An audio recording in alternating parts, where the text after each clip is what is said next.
Welcome to Advisors. My name is Dr. Saadi Adra, founder and CEO.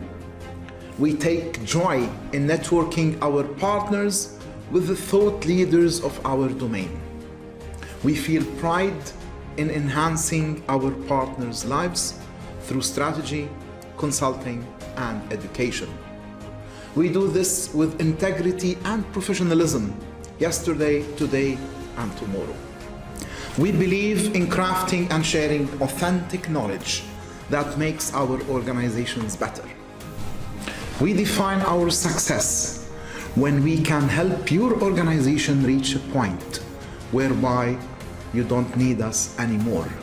This is why we provide a myriad of services focusing on training and capacity building, the career development programs such as the project engineer, postgraduate diploma, and various professional consulting services.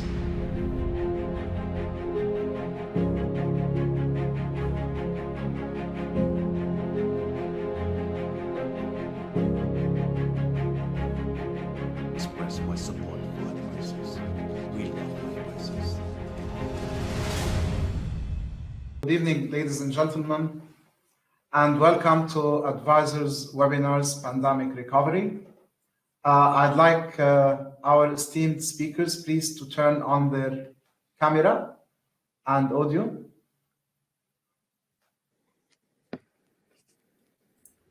Good evening or good morning to everyone. I'm Dr. Saadi Adra.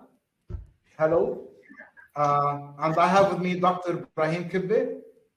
Welcome Ahmed, Abdessalam from Drina from Tunis.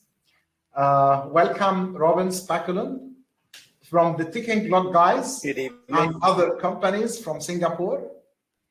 Welcome Jeremy Blain from UK, also from the Ticking Clock guys. Welcome Dustin, and welcome Adolfo. Dustin is from MiraCAD, Canada, Calgary. And Adolfo Allegro is from MiraCAD, Calgary, and Dustin is from EnsureworX, also Calgary. Welcome all. Thank you. Thank you for being with us tonight. I'm very happy and pleased to do this kickoff on digitalization with so many of our esteemed partners. Allow me first of all to introduce each one professionally, then we can start our session. I'm going to introduce everybody, and after that we will have 20 minutes for every speaker. We're gonna start as usual with a poll, and we will have a shared document that our participants can download. Then we move on to the next talk and so on. Then we will take all the questions and answers at the end. But you can ask any of our speakers using the chat box, and they can answer directly if you don't like to wait until the end. So all set, let us start. I'm gonna start by introducing Robin. Robin lives and breathes strategy implementation. He's a specialist in strategy and digital implementation. He founded 3 companies that include the Ticking Clock guys with Jeremy Blain and 3 business associations. He published 5 books on strategy implementation that have sold over 50,000 copies. And I know, Robin, some of the statistics you make, they are used by HBR. Yeah, thank you. Welcome, Robin. Thank you. Thank you. I'd like then to welcome Jeremy Blain. Jeremy is an international business leader and human capital learning professional with grounding in real-world approach. He specializes in transforming businesses and executive leaders for the modern workplace in digital and human transformation terms. He is the author of more than 30 industry white papers over the past 10 years around organizational leadership and management readiness for the future, and he's a keynote speaker and media contributor to titles like Forbes Dialogue, CEO Today, HRD, and more. So welcome, Jeremy. Thank you so much for having me. Great to be here. Thank you. Third, I'd like to introduce my friend, Dr. Ibrahim Kebbe. Dr. Ibrahim, he's a PMP, Professional Project Manager. He's also authorized trainer for PMI for the new PMP and risk management professional.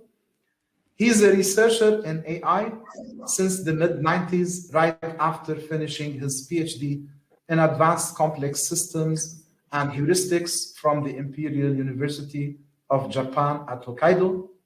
He's a consultant in business analytics and AI, provides corporate training, expert in project and risk management, specifically quantitative methods for business organizations, developed multiple methodologies for heuristic research in areas of manufacturing and engineering, and taken lead in projects in higher education with several universities.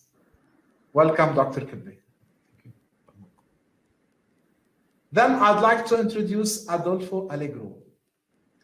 Adolfo is a professional engineer. He's the VP of MiraCAD Technologies, headquartered out of Calgary, with offices located throughout Western Canada and the Southern USA. MiraCAD has experience and is with a multifaceted team ready to assist in asset digitalization journey. Previously had experience in upstream facilities management, project execution for industrial facilities that position him and his team well to assist in adopting 3D reality capture technology in order to enhance traditional workflows. So welcome, Adolfo. Thank you, Dr. Adra. Very happy to be joining everyone. Thank you. And we have Dustin Wilkes with us. Dustin has a degree in chemical engineering and MBA. He's the president of Parkland Pipeline Construction Company. And then after divested to Tetra Tech until 2017, he's president of WVL Capital Limited Family Office Investment Fund with 20 companies under management, co-founder and chairman of United Pacific Inspections and Next Generation Smart ILI for pipeline integrity, associate at the Destruction Labs Rockies, and CEO of EnsureworX Inc. So welcome, Dustin. How's it going? Happy to be here. Welcome. Last but not least, our friend from Tunis, Ahmed Abdessalam. He's also a project management professional and a certified trainer for the ATP. He's an entrepreneur, project manager, consultant, and founder of Drina Consulting. Ahmed achieved significant results in project planning, execution, and control, as well as team management and problem solving in multi-million-dollar oil and gas and infrastructure projects. He focuses on supporting construction and energy organizations to improve their project management maturity, drives initiatives aiming at anchoring Drina Consulting as the partner of choice for the digital transformation of the construction and engineering projects across the African continent. So welcome, Ahmed.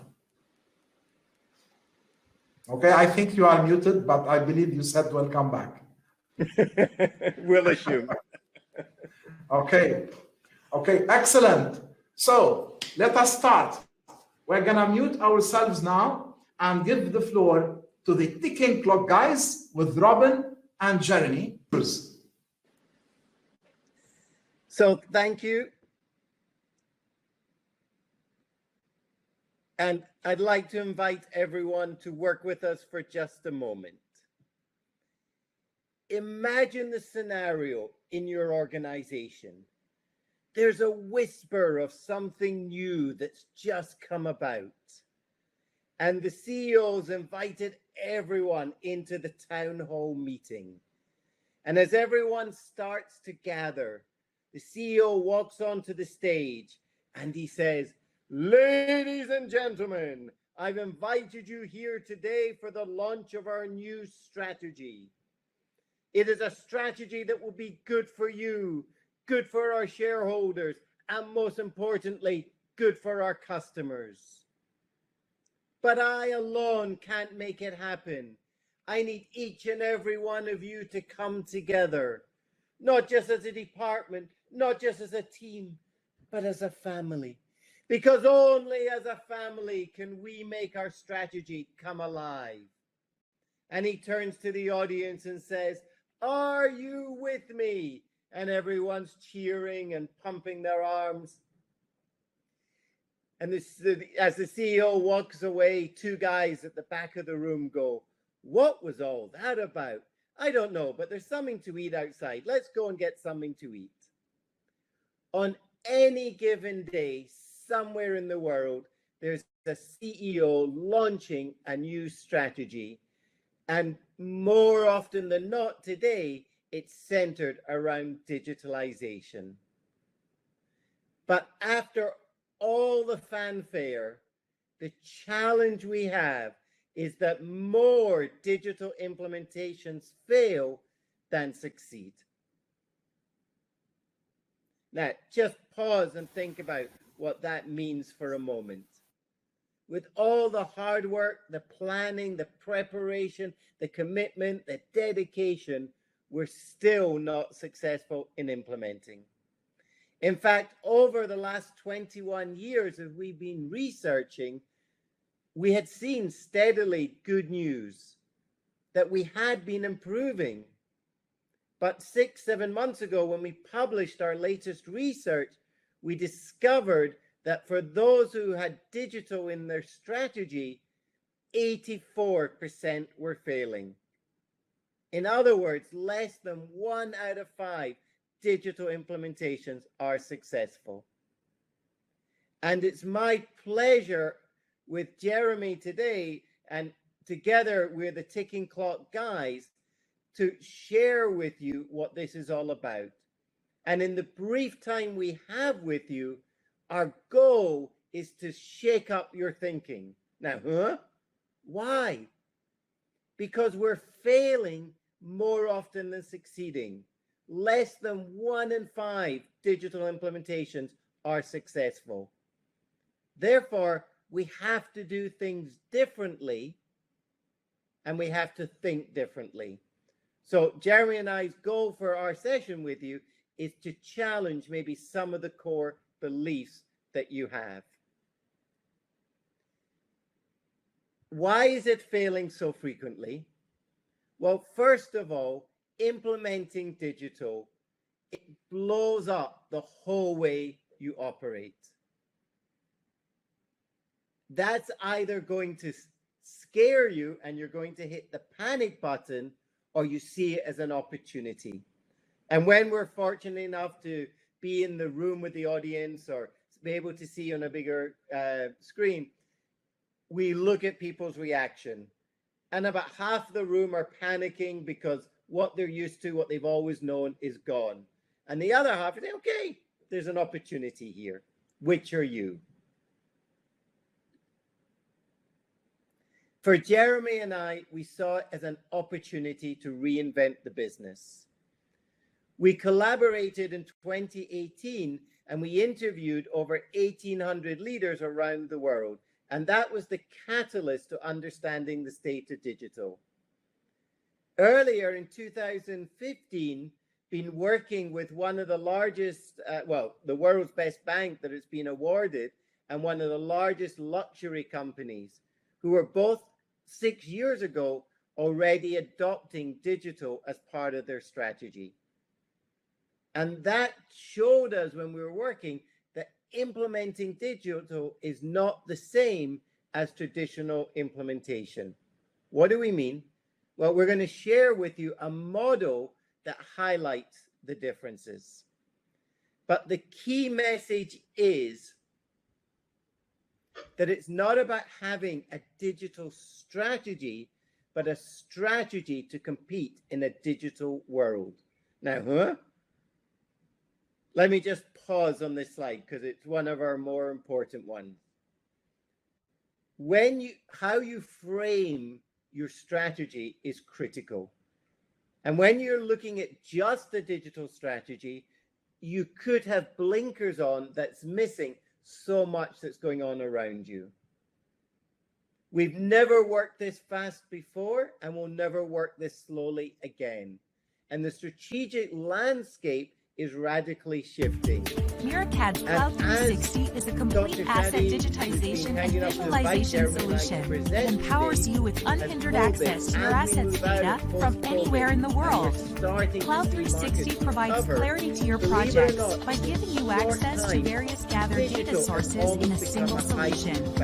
This is accomplished by providing you a robust toolset that gives you the ability to take measurements, extract and share vital data, reference tagging, and view ultra-high-resolution 360 panoramic images of your assets. The ease of use and access to your data grants you the capacity to qualify and commission new design implementations with confidence and saves you time and money.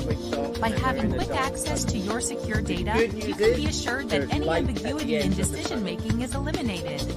And all design So thank you, Robin. And that light at the end of the tunnel is something that Robin and I had to search for quite strongly too, because what was very interesting was that when we were going to our customers talking about digital transformation to leadership, what was clear is that many leaders didn't know what they didn't know. So we decided to do some research, and Robin referred to this a little bit earlier. We did that in 2019 to almost 2,000 people across 3 continents. And it was an in-depth survey to understand the state of digitalization, how organizations everywhere of all sizes across all vertical sectors were adopting digital. And it was fascinating because to that point around leadership, one of the stunning pieces of data that came out of it was almost 4 out of 10 leaders were not ready to transform their organizations for the digital world. And of them, almost half were not even willing to come up with a strategy to do so, which was quite frightening. What is no accident post-pandemic is that digital transformation has accelerated at its fastest rate since 2007, which was the launch of the iPhone. And you'll have seen that in your organizations, perhaps the customers that you're seeing as well. Since we launched that research, we've had a lot of coverage behind it because one thing became very clear around digital transformation. There's a lot of talking about what it is, but not much talking about how you actually do it and where you find best practices across the world. And for us, the survey whether you are a project owner, investor, contractor, or subcontractor, improving your project's delivery performance should be of utmost importance. And even countries that is why in Drina Consulting, we tailor our approach to the particular context of your project, relying on our consultants' multidisciplinary expertise to help you improve your performance and make lasting improvements. We specialize in cost management, risk management, data management, and project scheduling. Robin we referred provide to innovative the and efficient contract management solutions. Research because we collaborate with companies and working professionals to identify and satisfy their unique learning needs. So we said if we're going to propose high-quality professional certification trainings related to project management. We also offer collaborative and modern project management software and tools. Our tools provide organizations with a tangible business benefit and clear return on investment. Contact us today at drina.com. The failure rates that Robin talked about with the ingredients for success. Now, very briefly, this is made up of 3 strategic stages in the middle: future thinking, centricity, and future ready. That is surrounded by 11 operational steps for the how-to. In future thinking, it's about understanding direction and getting the mindset right. For the centricity piece, it's understanding the human side and the people side of it, be that your operations as a business, the culture of the organization, employee empowerment and employee standing up to this and working in different ways, and of course, the customer and customer evolution. And then the future ready is to be able to understand how we measure the new measures within the digital world, transcending what we used to do in the past, to be able not just to predict our future, but to prescribe our future. That is the ticking clock model. Coming into 2020, we talked about the acceleration rate of digital adoption, or should I say, at least many organizations realizing they needed to do a lot more than they had been doing. Some had made progress, but some hadn't really moved down those stairs yet. So those that were trying to do it, first of all, focused on one part of digital, which was, of course, the remote working, how we do that. And then suddenly, as Robin talked about, actually, it kind of all exploded because it wasn't just about remote working. It challenged how we do the overall business. So what Robin and I did on the back of our research in the ticking clock, we updated the ticking clock and we produced a comprehensive playbook that is for every organization and leadership team. And responding to those customers that were asking us the question, the ticking clock is really great, but how do we know that we're making progress? What do we do at each stage? What are the key questions that we ask ourselves so we know that we're going in the right direction and can bring people with us and be implementation minded? Now, this implementation playbook, which is available through advisors, as is the research, is packed full of practical how-to tools and a 90-day plan with critical questions to ask at leadership level, videos, examples, links, everything that an organization and the leadership will need, not just to define the digital strategy, but also to implement it. Robin. So Jeremy talked about the inner circle that covers the 3 strategic stages.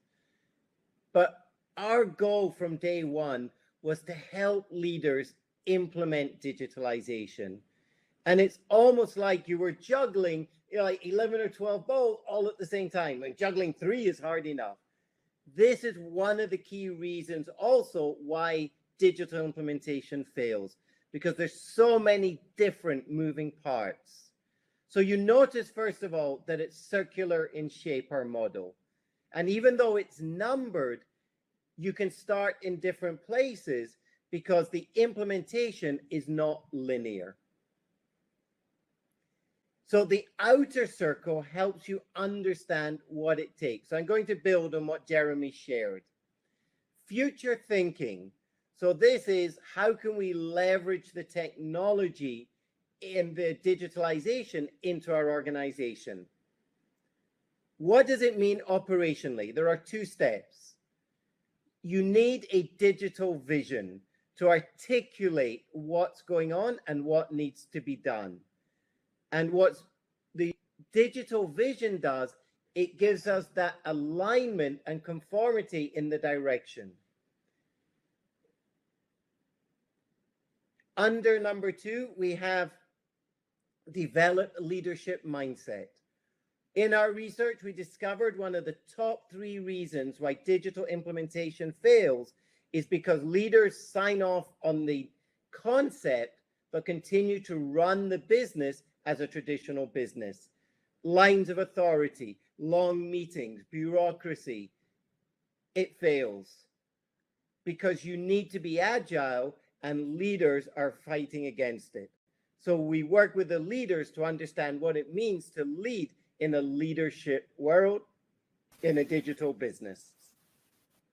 Then as you move around, you look at what needs to happen to your business model within the centricity. So I'll just highlight these in the few minutes we have with you. And these, for example, the initial CapEx, the capital expenditure, we all know goes to really inside initially in the technology as you re-architect. Today, it's becoming easier as we go not just from cloud to multi-cloud, but multi-cloud, AI, IoT, and data are the 4 drivers today. I say today because by tomorrow, it will really just be cloud and AI, which are our main focus, and AI will embrace machine learning and data and IoT. We're also looking at ecosystems, how you build those platforms and you move from product to platform. We look at your data at number 4. For a large organization, it takes 2 to 3 years to clean up your data, which is essential. And what happens here is better data, better decisions. And I'm going to just highlight some of the other things. Customers' trust is essential. We've just seen how Microsoft is dealing with that currently. Being customer obsessed is very critical. And many of us now know it's about agile, which involves experiment and empowering employees. And then making sure you're future ready is putting in place the right measures and using prescriptive and predictive analytics to test your strategy, which is completely new. And the model is there for you to help you guide you through this journey. And when we do this as a workshop, one of the questions we ask the audience is, which of the steps are leaders good at today? The gray ones are the ones they're good at. The other 9 is why they struggle, because they're new areas that leaders have to learn. So in wrapping up, we fully appreciate Dr. Saadi is wonderful at bringing these webinars to the community. He does a wonderful job with his team, and we're privileged to be sharing with you. But we also know half an hour after Jeremy and I present, no matter how great we are, you're going to have forgotten half of what we said. So if you're interested, you can reach out to Dr. Saadi and his team. I'm delighted to say Jeremy is just about to publish. Well, you should highlight this, Jeremy. But he's just about to publish the Inner CEO, which he spent 2-3 years working on. And I've got the World's Best Bank on the way. And we also run the Strategy Implementation Institute, that because leaders have been taught how to plan, but not how to implement, and that's an online course. So Dr. Saadi, thank you for the invitation opportunity to share the ticking clock today. It's been our honor and pleasure. Shukran. Thank you very much, Robin, and thank you, Jeremy. Very interesting. These are quick talks. I know you can take at least an hour to explain the various and really critical details of your ticking clock, because I know the ticking clock is unlike other models. It works, and we badly need it. We badly need it. It's not only that we are failing in our projects. Now we are failing in the digital transformation, which is the most critical program for our future, for all of our organizations. This is how you either set your foot bold and ready for the future, or you're gonna be very weak against the upcoming winds. So thank you very much. We have the pleasure at Advisors to work with you, to represent you, to collaborate with both of you, with the ticking clock guys. By the way, Robin is the secret partner. He's not the secret partner, but, but they've seen Antonio Nieto Rodriguez several times when we spoke about strategy implementation and Strategy Implementation Institute and Professional. Now I'm happy that they met the other half, and his other half, Jeremy, for digitalization. Okay, I'm sure we're gonna benefit our communities and organizations a lot together. Please download the documents. We're gonna remove them in a bit, because with each speech we're gonna have new documents uploaded. Whereas if you wish to ask for the presentation, please fill in the link that Mustafa is sharing. You can contact me, Mustafa, Advisors team. You can contact Robin or Jeremy for any inquiry about the ticking clock. We'll be more than happy to collaborate with you. So thank you very much, but stay tuned. I know, Robin, you need to go and sleep. What is the time now in Singapore? 12:30 at night. Way past his bedtime. Jeremy's going to stay on though to take questions later on. Yeah, I'll stay here. Okay. Thank you very much, and have a good night's sleep. Thank you. Thank you. Okay.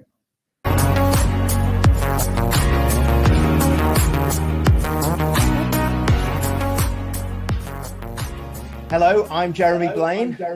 And I'm Robin Speculand. And together we're delighted to announce our new digital implementation playbook. with so many people struggling to understand how to bring together all the moving parts when you're becoming a digitally driven organization, we've put together the playbook to guide your organization through this journey. This is a culmination of over a year and a half since Robin and I have worked together as the Ticking Clock Guys. In 2019, we researched what the state of digital transformation was across 3 continents. It became very clear, alongside other research in the marketplace, that failure rates were very high. Leadership readiness, implementation failures, but also the fact that the whole business was being missed in the implementation, not just the technology side. And at the time, we created the ticking clock model, Robin. Yep, and the ticking clock model is at the heart of our new book. And around it, it also explains to you why digital implementations fail 4 out of 5 times, what leaders need to be thinking and doing differently. The ticking clock model is surrounded by pivotal questions that challenge your leaders to think around the 3 strategic stages and the 11 operational steps that bring digitalization together. And it's also packed with user cases from around the world so that you can avoid the digital hurdles and implement these global best practices. So you can see more and see a sample of the playbook, but also your purchasing options to secure your copy on the links below. We wish you all the best on your digital journey. Good luck.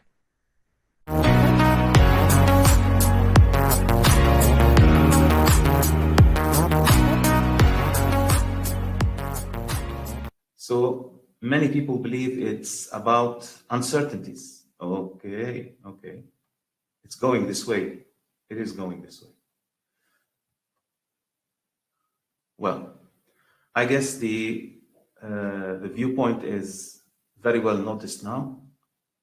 Understandably, it is more about uncertainty than anything else. Okay, so I'm going to end the poll now. So it's still swinging, and okay, it leveled off. So I'm going to end it now. So 40% said that it is about uncertainty. There's too much uncertainty. The future is uncertain and it is unpredictable. Well, the thing is that I guess it is a mix of everything else, but yes, of course, uncertainty is what makes things look gloomy. But on the other hand, I would think myself that, and I've been dealing with decision sciences for about 30 years now, that this is an understatement, actually, uncertainty. What we can be uncertain of as well is the fact that strategy is a bit fluzy as well. It is a bit vague in terms of making decisions. What actually works, what actually doesn't work. On the other hand, too many perspectives, too many objectives. Try, for example, to reconcile 4 or 5 opposite decision makers or decision owners, if you will. Each one of them looking at a functional angle, looking from a functional angle at the same decision and drawing something out of it. So anyway, there is a lot of difficulty going on, many difficulties going on. But what I would like to discuss today is a way to deal with these difficulties as as a first idea. What do I mean by that? Let me just start my presentation here. Okay, this is me. I guess Dr. Adra introduced me, so you know what I do. I'm in heuristics. That was a long time ago anyway. So talking about big data, what does big data bring to the table? What I'm showing you here is not my own work. This is a framework. This is the big data, enterprise big data professional framework. So first of all, what does big data bring to the table? It brings these 5 elements that you see in front of you: discovery, automation, transparency, customization, and innovation. The original or the rudimentary call for big data was, to begin with, at least in my time, was the matter of automation. My sub-specialty is autonomous complex systems. So we were supposed to make systems that make their own decisions, study their environment, and make their own decision. That was the second revolution of AI. That was the second revolution of artificial intelligence. By that time, we were, how should I say, we were compelled to make systems that sensed their environment, that took data, input data from their environment, and that processed this data and then acted upon it. And we processed it into decisions. So automation was our first concern. But then again, later on, when business actually discovered what engineering had hiding behind the iron curtain, if you will, then people started being interested in discovery and innovation, and later on in transparency and customization. The idea is that if you are actually dealing with big data, and big data is all around us. About a decade ago, the role of websites or web-based data collection was taken over overwhelmingly by mobile devices, and I guess IoT is a natural response to this matter. Yani, making devices actually collect the data instead of mainly relying on web applications or websites. So that was the idea. The idea was that the device itself now is the generator and collector and possibly the sensor of data. So we have 5 depths to the whole of big data: volume, velocity, variety, and veracity. Volume obviously has to do with the huge volume of data that we are gulping day by day. It's not terabytes anymore, it's petabytes. You're talking about thousands of terabytes generated all over the place. Then you have the velocity at which this data is being produced, which is related to the number of devices, the size of the population of devices that are emanating them. And then you have the variety of data, because in this case, we are not talking about that well-behaved data that we used to deal with in olden times. No, the data now is not behaving well. We have not only numerical data, we also have qualitative data in terms of audio, video, and text, and whatever you like. Before, a long time ago, the approach was, it was the days of small data, we used to translate these ambiguities. Okay, we used to translate them into vectors, very well-known vectors, and we used to analyze these vectors. Even in research methods, for example, when you have some documents or artifact research, okay, you used to bring the document and then translate it into what? Into something that you can actually work on with a computer. Now the shoe is on the other foot.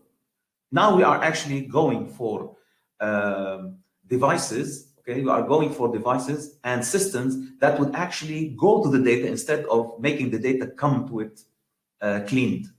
So this is like the switch between the manual washing machine and the automatic washing machine. Yeah, I lived that period. And then you have the variety of the data that you have. So we talked about variety actually. Veracity. Veracity means how correct the quality of your data. Okay, your data, is it clean or not? Something missing, something repeated, something by mistake or on purpose. We look here at the veracity of data. So these are 4 dimensions of difficulty in dealing with big, not so well behaving data. Then you have, what can we do with this data? Well, basically there are 4 things that you can do with data. First of all, let me talk about business intelligence. Business intelligence is about mainly collecting the data, all right, and making some kind of visualization out of it, which means that the insights that it brings are not that many insights. There are not that many insights that it brings. Okay, so in this case, data analysis is what we call business as usual, analyzing data using I don't know, using for example hypothesis testing or design of experiments or factorial experiments and so on. These are the usual statistical methods that we used to use back then. Then comes analytics. In this case, in analytics, we are looking for more insights by using these same techniques, these same mathematical techniques, because at the end of the day, statistics is at the basis of all these things.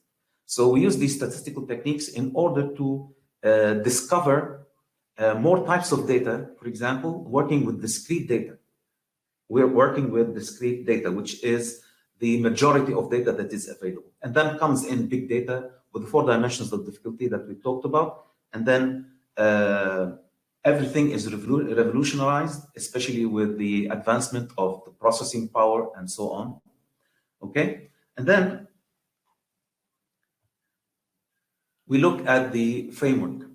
Now, this framework is sanctioned by APMG, I guess, and it is a good framework, or a good, how shall I say, environment to work and succeed with big data initiatives or big data projects. Because again, I have to look at it from my viewpoint of project management, all right? Many big data projects used to fail because of the failure of one of the elements that are mentioned here, which are 6 elements.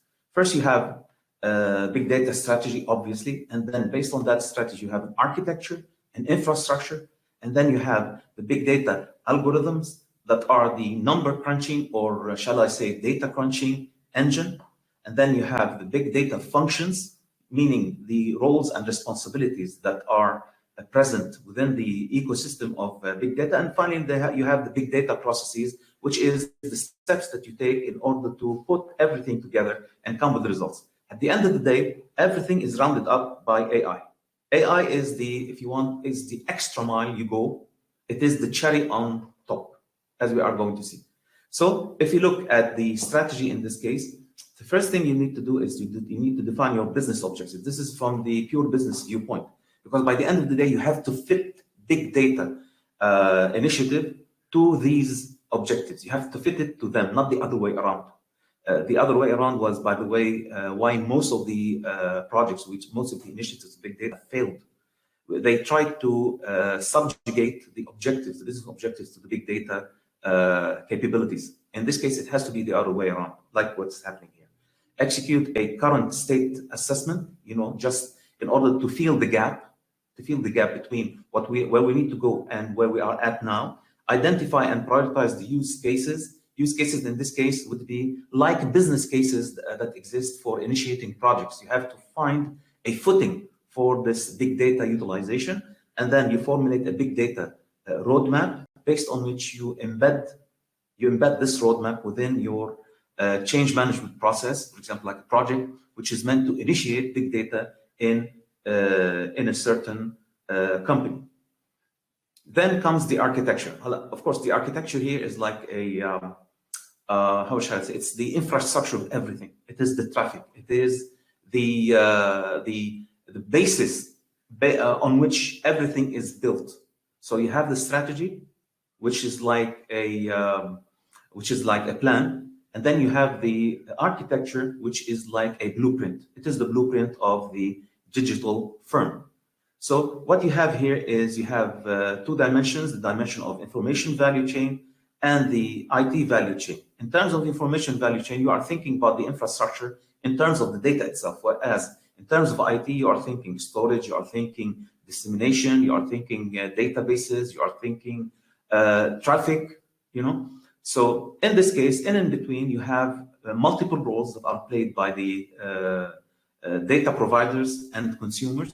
So you have the provider and the consumer, and then you have the system orchestrator orchestrating the traffic between these two, and then you have the big data application provider, which in this case, we are not talking about a vendor.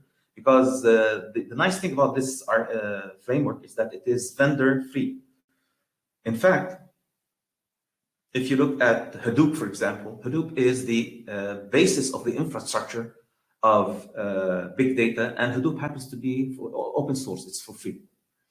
So then you have the big data framework provider. Here we are talking about what? We are talking about the infrastructure in terms of if you want, the organization that is going to offer the framework itself. So there are many details in here. I'm not going to go over them, but it suffices to say that this is a well thought out architecture. Of course, it is very malleable and it could apply to any firm. And then we talk about algorithms, which is my, I'm going to fight not to, fight with myself, not to talk too much about these things. We have 4 or 8 categories, 8 main categories of algorithms that we use. In terms of algorithms, we are talking about a mini framework, if you want, a logical framework that is going to target a specific type of problems and solve it. So in this case, we are talking, first of all, in terms of descriptive statistics, which is Statistics 101, how to describe data.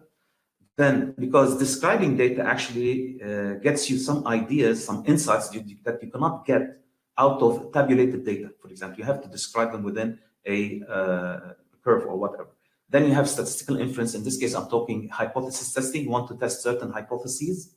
Okay, these hypotheses could be anything. They could be relations of causational relation between 2 variables or otherwise. Okay, and then you have correlation. In terms of correlation, correlation is about the existence of a relationship or not. It has nothing to do with causality. Causality is actually addressed by regression, and again, regression is not a proof for causality. Then you have the classification. Here we are talking about discrete data. We classify discrete data into multiple. For example, you talk about it could be applied to market segmentation or otherwise. We could be talking about clustering. In terms of clustering, we talk about clusters of, for example, customers or share stakeholders or whatever. Then we talk about outlier detection.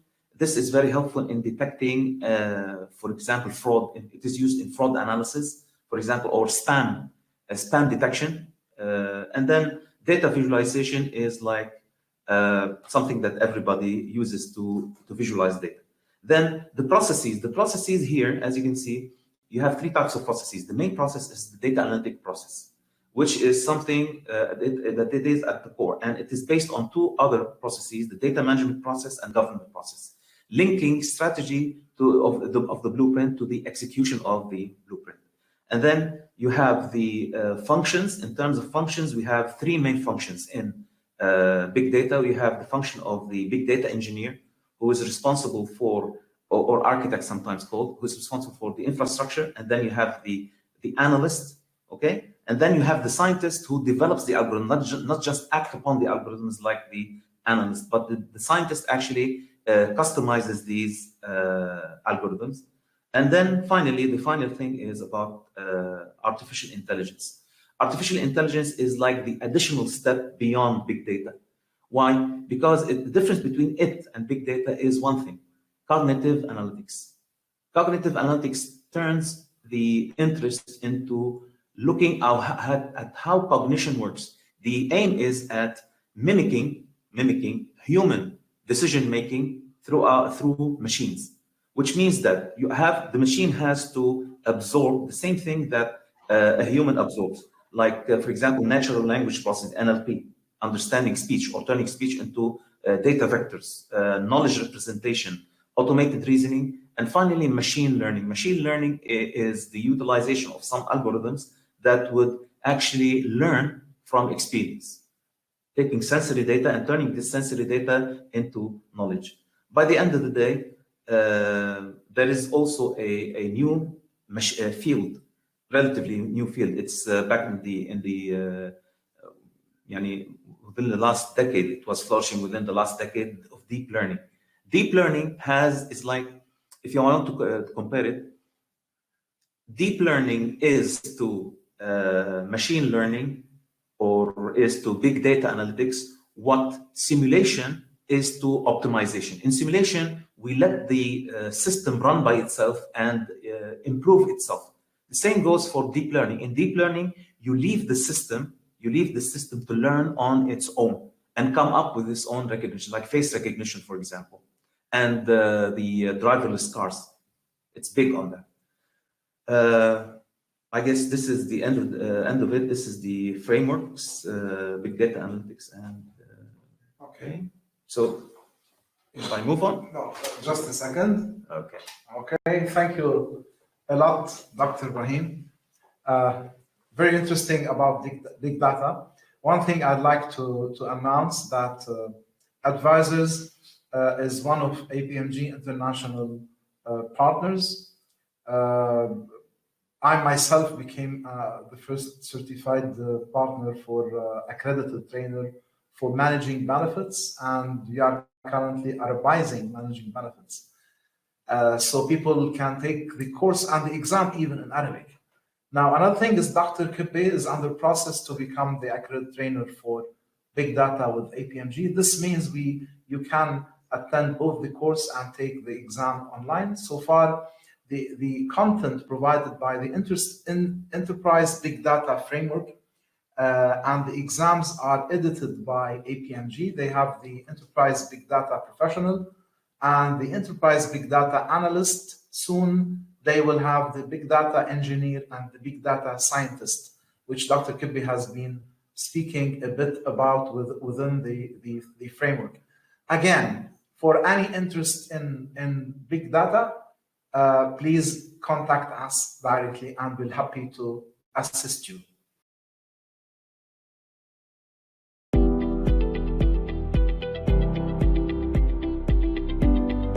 The Big Data Framework was created as a vendor-neutral approach to big data. We found that a lot of enterprise organizations were really struggling with how do I get started with big data in my organization. So we defined 6 core capabilities in a framework so that every organization knows where to get started with big data and to start their big data journey.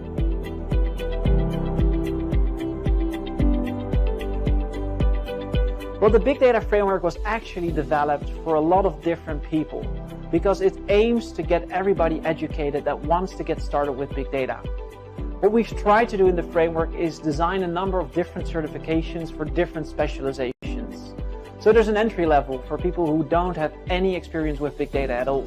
But you can also move up towards a very specialistic role, like for instance a big data engineer or a big data scientist.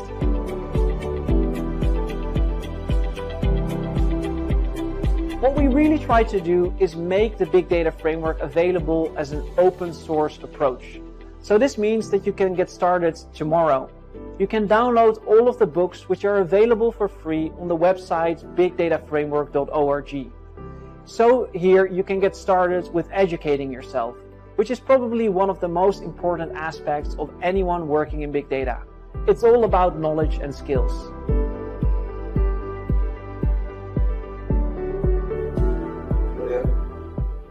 Thank you, Dr. Adra, and thanks again, everybody, for listening in. It's really a privilege to be part of such a holistic discussion on asset digitalization and to speak about MiraCAD's contribution to the space.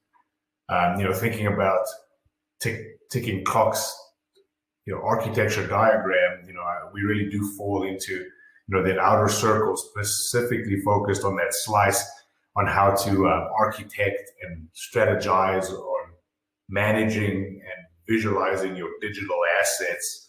That's really the space that MiraCAD plays in, and we work closely with industrial facility owners, to develop a practical strategy and data management, library for categorizing and displaying, visualizing, 3D assets. And those assets can be point clouds, smart plant or CAD assets, engineering, technical information that's attached to asset tags, and visual and video resources that facilities have, available to them. So that's why as a poll, we ask, where do you feel you fall on that visualization journey? A, have you not started? B, you have, but have encountered difficulties. which is a very common, answer. And then, as a starting point, having an internal team that is working on the transformation and putting together a strategy. I reach out to those teams and offer, my assistance at any point, on how to effectively manage the digital front of the digital visual front of the full digitalization strategy. So, for today's conversation, we're hoping to, just briefly on a high level talk about what that strategy could potentially look like for a brownfield existing operating industrial facility. So very quickly, I'll just talk about MiraCAD's history, just so that you can understand, the direction that we've grown from. To talk about a little bit why we want to digitize assets and share some of the value metrics that we've uncovered as we've been doing this for a while now. And then walk through, how we go about developing that strategy for the visual component, and share an example of a very large refinery here in Western Canada that we've been working with now for a number of years in trying to materialize a visual solution. So MiraCAD started in 2011 as a 3D as-built drafting consultancy firm, and as we were providing that service to industry, a lot of brownfield pre-existing, facilities are actively being produced here in Alberta and across Western Canada. We recognized that there was an informational gap in industry, and we were making a lot of assumptions and having to revisit sites multiple times in order to collect enough information to be able to document, those assets that we were working on. At that point, we investigated different methods of being able to, attain 3D, not even 3D at the time, visual information to help us continue to as-build those said facilities. Adopted 3D laser scanning really in the 2014, 2015, where a few things in parallel allowed for access and better transmission of these very large data sets that were captured with terrestrial laser scanners.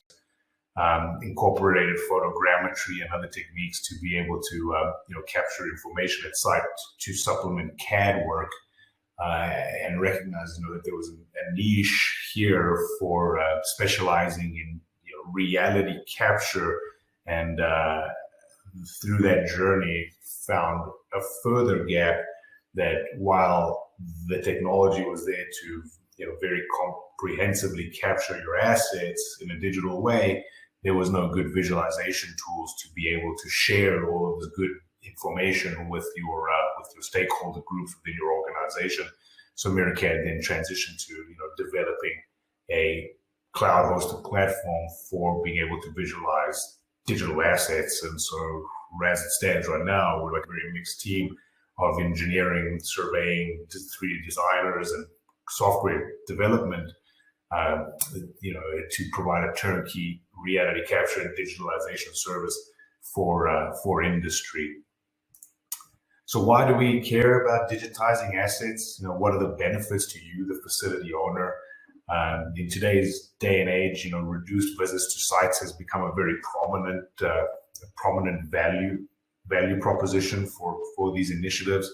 And our findings are that you can reduce up to 80% of field visits, not only during project execution, but also during day-to-day operation of your plants if you have a good visualization tool, in place. For project execution specifically, very common metric, reduction in rework and field fit by solving and resolving for unknowns during your detailed design phase, so that you're not running into surprises during construction and project execution. By having a digital virtual asset available to all your stakeholders within your project teams, operation teams, we can significantly improve collaboration, and forego a lot of unknowns. And then lastly, we can significantly reduce the costs of generating as-builds by supplementing, your already existing smart system, CAD systems with point cloud data, photographic data that then circumvents the need for detailed as-building post construction, for projects, and through on managing your digital infrastructure. And then more specifically, when we look at an operating facility and all the different operating engineering facets within that operating facility, the value trickles towards all groups within those plants, in a project setting, to reduce those unknowns, as we've already alluded to, and create, the ability to accurately detail design, your design model. We've found great usage in inspection reliability workflows, in turnaround planning, providing virtual visual environments to aid in collaboration and, in planning, rich virtual planning for these activities for months in advance without having to, have the field walked out and all those multiple contractors on site. During construction, de-risk different parts of your construction, pieces of equipment being fabricated at shops, using digital means of QA, QCing your construction processes along the way. And then for safety, using that visual environment to help, visitors to sites familiarize themselves with facilities where, safety assets are, muster points. These are all things that, and use cases that we found have, developed because we've been able to provide a visual replica of a facility. So what is asset digitalization, at least how MiraCAD perceives it? It's the use of reality capture, and we'll talk about what comprises reality capture in combination with your existing systems at your plant to present a virtual replica of your physical asset in a digital environment that is easily accessible. So when we talk about the reality capture side and what it is, there's multiple different inputs into that into that digital resource. UAV photogrammatic surveys are a very good way for an industrial client to start on the journey to capture a 10,000 foot view, very macro level view of their plants, and start tying that back to their plant coordinate system, so their survey network on site, and then rationalize it against site plans, plot plans, and start linking your high level documentation to high level digital view of your facility. And within these UAV workflows, we can expect today, with improvements in technology, centimeter level accuracy. When you're comparing it to different technologies, like 3D terrestrial laser scanning, which in today's day and age, we're fortunate enough that it has become a millimeter accurate technology. So while the UAV drone activities are great for that macro level view of the operating facility, when we start getting into projects and specific engineering activities, we have the tools now to supplement that centimeter level accuracy with millimeter survey grade accuracy through terrestrial data capture technologies, whereby you're capturing millions of points per second from multiple different scan locations within a facility to give you this digital replica that is extremely accurate and can add to all of those value propositions that we discussed earlier by familiarizing ourselves with our brownfield facilities. There's another layer of evidence that we promote when we talk about reality capture, and that's the visual data. While point clouds offer you the dimensional integrity and the dimensional information behind your facilities, we recognize very quickly that by adding high resolution panoramic photography and providing access to multiple users to that panoramic photography, now you have another layer of information that users can clue into visually. And if you provide a high enough resolution and high quality panoramic photo from every single, from multiple locations at site, users have the ability to, not only extract the dimensional information that they need for project execution from their point clouds, but the visual cues that would have in historic, execution strategies required multiple field visits, multiple return activities at site.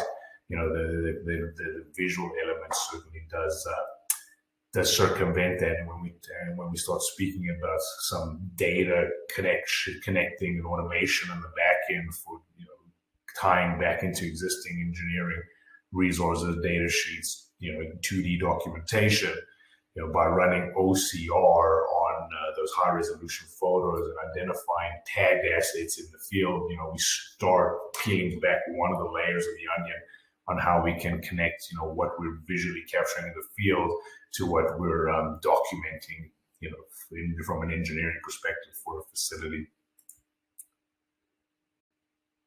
And then from a deployment perspective, why to get your strategy actively introduced, we believe that it's a very organic process, and that for it to be effective and palatable from both the capex and rollout perspective in industry, it has to be a very tailored and customized deployment strategy. So working with all these functional teams, identifying gaps within existing digital information, understanding where and when a facility is going to acquire that information so that it doesn't stagnate, become stale, or become out of date, and then put together a timeline on execution by which we set some goals of how when we can expect to get to a full digital asset.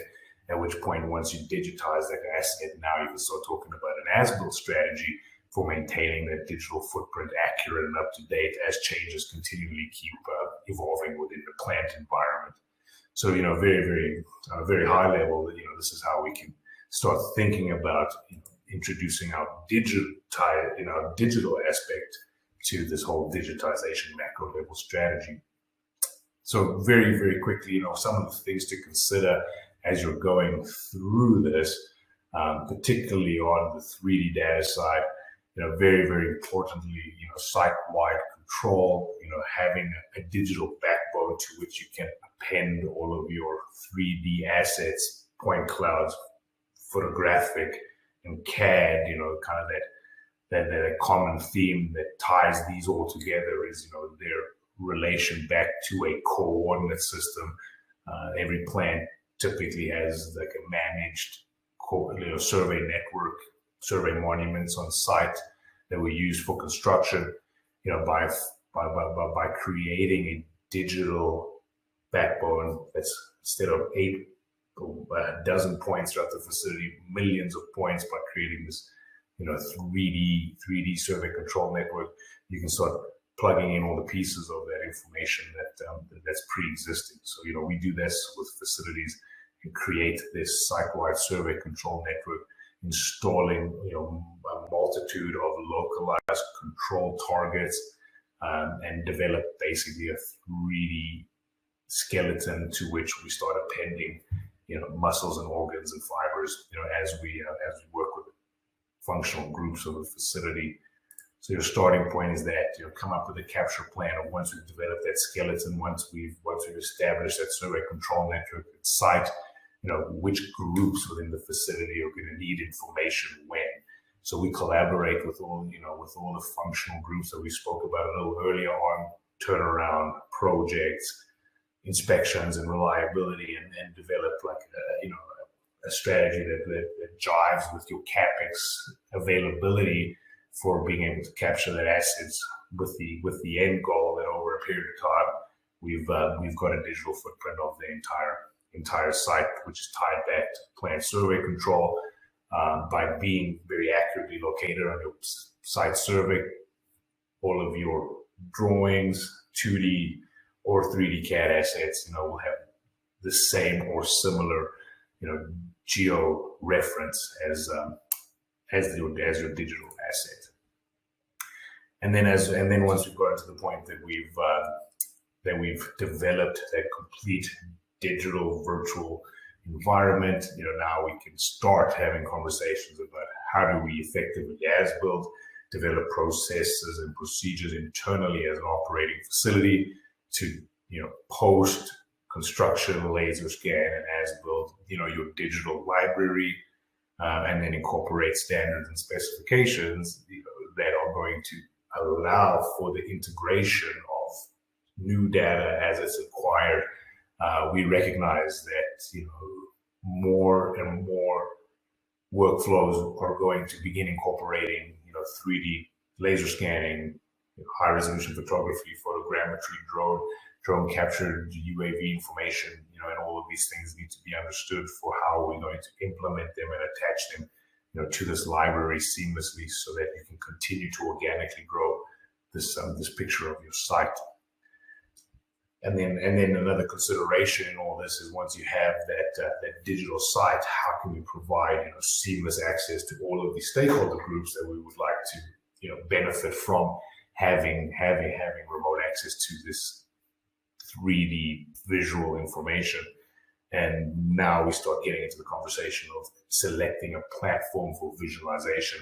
And so MiraCAD, as I mentioned, has designed our own Cloud 360, which is a completely cloud-hosted digital viewing solution, cloud, because it allows access to, from multiple users, from multiple locations, and a lot of the computing horsepower can be done at the server level, so that you're not relying on, your personnel, employees, hardware to do the heavy lifting. All of that can be done at the server level. Now you're remote accessing, a digital library for very, very quick and seamless navigation of that information. And with that being said, some further considerations are, your types of user groups that are going to be using the tool. So, when we were building Cloud 360, our thought was to be able to provide 2D Google Earth style navigation, as well as like a 3D environment for being able to, remote access through your 3D point clouds for more advanced user sets. And I see Dr. Adra has jumped on here to probably tell me I'm out of time.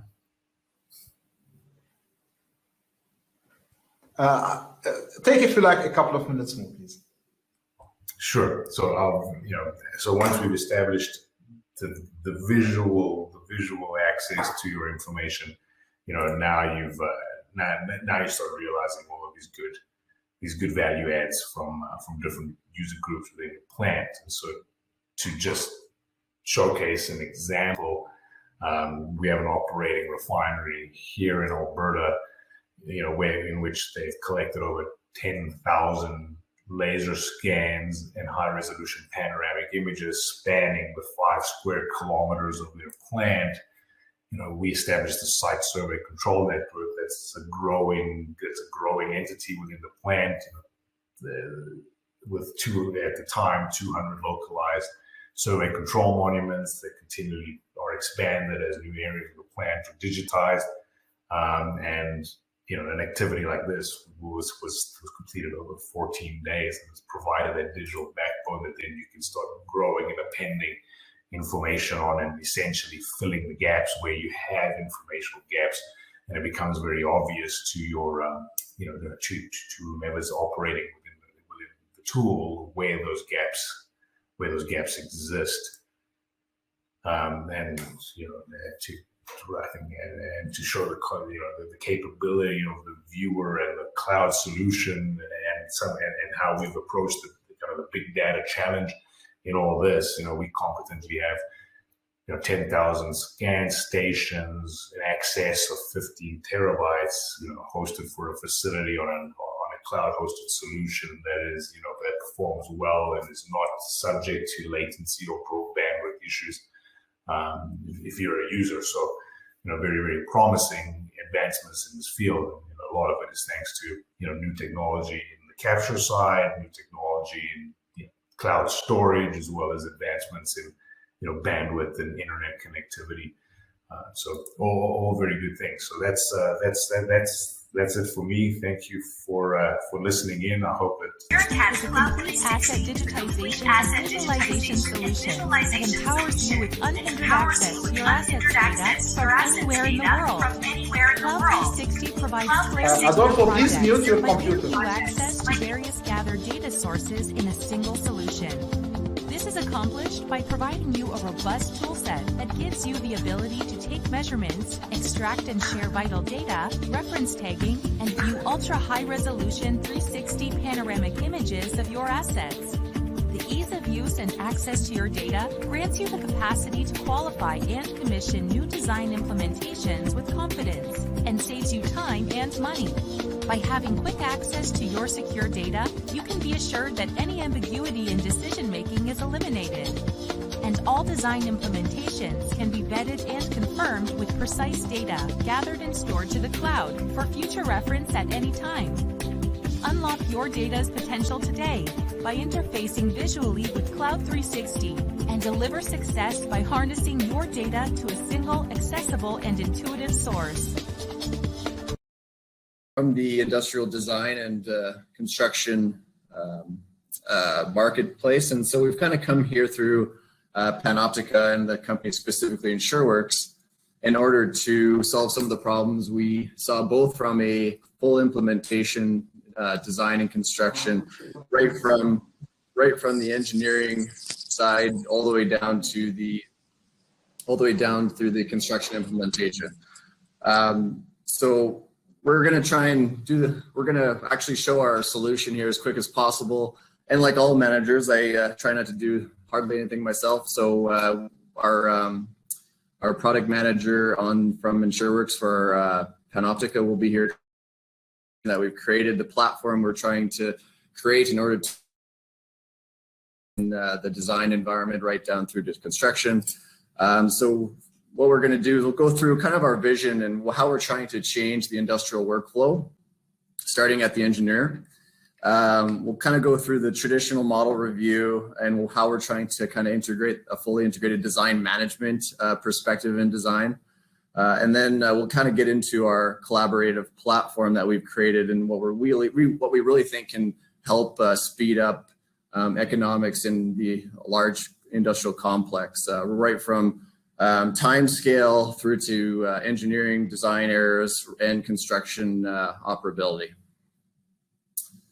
So from a kind of high vision standpoint, what we're really trying to do is we're trying to kind of stay connected is kind of our philosophy.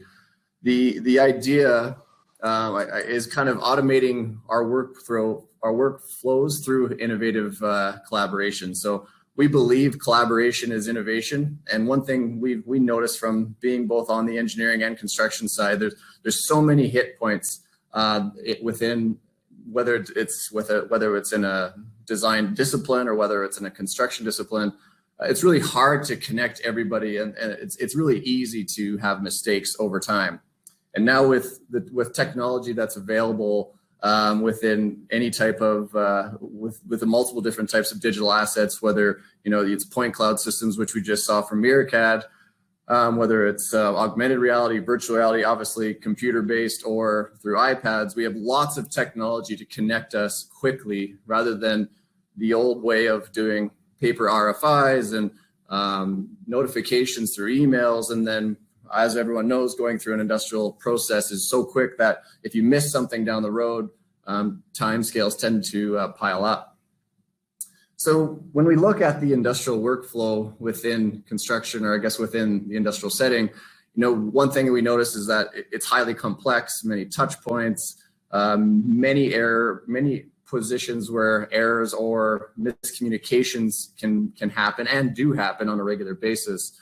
My largest project that I ever completed on a construction side was roughly 300 million, and it's just amazing how day-to-day communication errors can really pile up. At Panoptica, and moreover work in EnsureworX, we're trying to connect all that. We're trying to kind of be a one-stop platform where right from the engineering side, we can implement a kind of a live in your design environment. And that's kind of really what we want to be. And from a project management perspective, live in your design.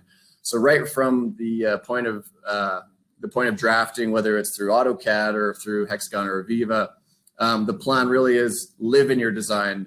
When you the typical or the old, not the old, but the current methodology of having single design reviews over multiple days and different milestone achievements, it's almost nearly impossible for anybody to really catch all the design or operational issues that may be apparent within one of those systems.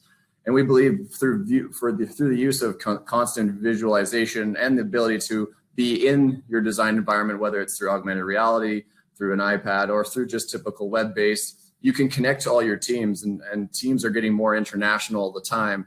So time zones and everything becomes more complex. So we're trying to simplify that whole system. So kind of to get you into what we've created, I'm going to pass you off to our product manager, Joseph Gaudry, and he's going to lead you down exactly what we're doing. We'll do a short video of how the system works, and then that kind of should give people an overview of what we're trying to create at the at the design setting. All right, thanks, Dustin. So I just want to start off by where we currently are, and that's the traditional model review. And typically that's held in a boardroom setting with everybody sitting around a table looking up at a screen. And so first off, you're presenting on a 2D screen, which presents its challenges immediately right there. Second of all, you're controlled by an individual user. And that single user will fly around the model and direct your attention to different components, but may not be the area that you're mostly interested in at that point. And so that creates lack of engagement. So now you've got 8, 10, 12, 14 people sitting in a room with only 2 or 3 people engaged at any time, which essentially means you're wasting all of those workers' time where they could be spent doing other things. Again, going back to the 2D screen, you got the viewer's ability to interpolate the perspective and understand the scale. So somebody sits me in front of a pump and says, oh, the pump is this big. I have to rely on them and believe that is what they're telling me without actually physically being able to view it myself. And then we get the recording changes, and every time somebody says, move this, readjust that, that's got to be manually recorded. As well, then tracking that all of those changes were completed is another manual exercise. So then we add on now this new thing that we've run into, which is the disconnected workforce. So as COVID came on, it really uncovered some operational inefficiencies. And so now we're streaming all of this stuff like we are right now to you through a third-party app. Now we're relying on user screen size, and I can tell you some people are down to 12, 13-inch screens. So imagine trying to view a 3D model being held through a third-party streaming app and then get all of the context. And then you have now all of the added distractions. You've got pets, you've got the stuff around your house, you've got kids everywhere. It's a little bit more distracting than it was before. And so this creates even more siloed teams because your communication isn't as much as it used to be, being able to walk by the water cooler and catch up on the activities of the day. So we believe that we have a great solution for this, which is Panoptica. So we're XR enabled. We have collaboration. It's an individualized experience, meaning the reviewer gets to spend the time where and what they want to be looking at, and they're not guided by that individual user. You get remote engagement from anywhere in the world. We give you some project management tools. It's very easy to set up. You can view all of your BIM data. And we also have an interesting feature that allows you to control your model versioning. And so XR enabled. So for anybody that doesn't know what XR is, it's the general term used to describe the umbrella of technology reality forms. And these forms include augmented reality, virtual reality, and mixed reality. And they all display holograms of the 3D models and have varying degrees of real world interactions. So here we have our dude there wearing the HoloLens, and he's interacting with a hologram right now. And that's augmented reality that you would see there. Our solution supports all forms of XR. So Microsoft HoloLens 2, virtual reality devices, iPad Pro, and we also do a desktop web version that we'll demo here a little later. So with collaboration, for anywhere and any place and any time you can collaborate. So here we have is a worker that wants to connect with his other team, but they're in a different location. So with a little handy way that we have through our app, he's able to follow one of the participants, and then his avatar shows up for the other participants in their other location, and they're able to review the area of interest in collaboration. So with the individualized experience, you can go anywhere to any model at any time that you want to, as well as you're able to have a whole bunch of added information put right in your hand with the companion app that we've created. So everything from moving or offsetting the model to navigating to other models, tracking your action items, following participants, or viewing the BIM data is all available right there on the handy phone that you're used to using every day now. That's part of our lives. With our project management tools, you can attach action items right to a 3D model. You can then view and edit that action item's details. And then we can, from the dashboard, be able to track all of the statuses of those action items. We're going to be coming out in the next few months. We'll allow notifications, and then that companion app I just mentioned will also have a mobile dashboard available. So for handy project management viewing, you're also going to be able to access this on a Kanban board and be able to adjust and modify all of the same particulars as you would in the model review. With easy setup, we've got a plugin for NavisWorks that allows you to quickly section your models. It does a little vertice count to make sure that the devices will be able to stream and render the models efficiently. You then just simply upload it through our Panoptica portal.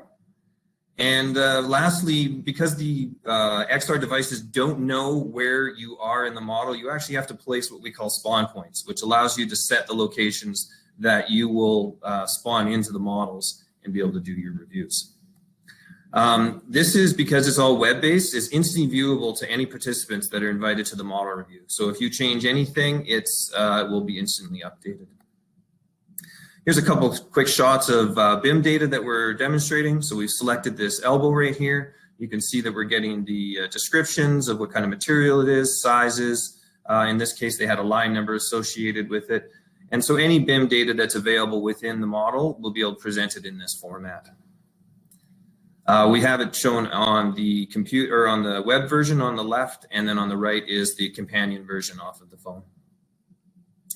Lastly, we have our model versioning that I talked about.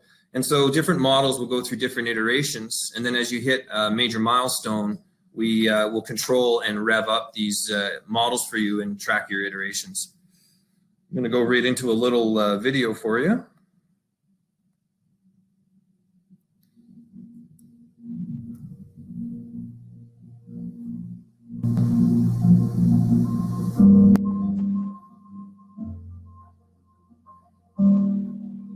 So we're starting off here by just creating a model review, which just simply allows us to enter metadata for your project that you may want to track. These components here will show up in any of the reporting that we would generate afterwards.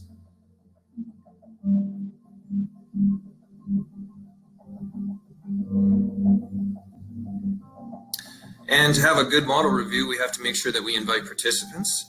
And so we'll invite a few people, team members.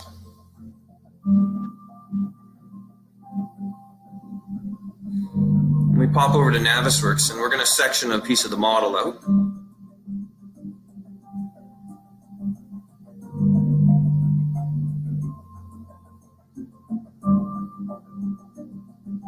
And you can see how quickly that was able to calculate and export. So really your setup should be very minimal.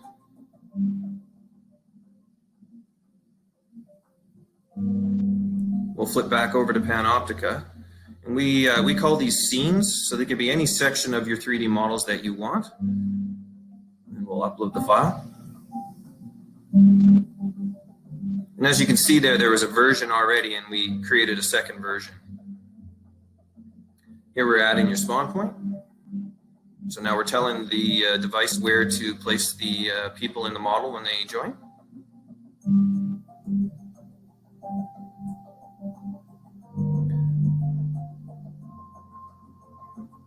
Here we're adding an action item from the portal, which allows you to set the scene that you're located in, allows you to pick your date, your time, your category, which is user defined, priorities, and then assign this to different personnel.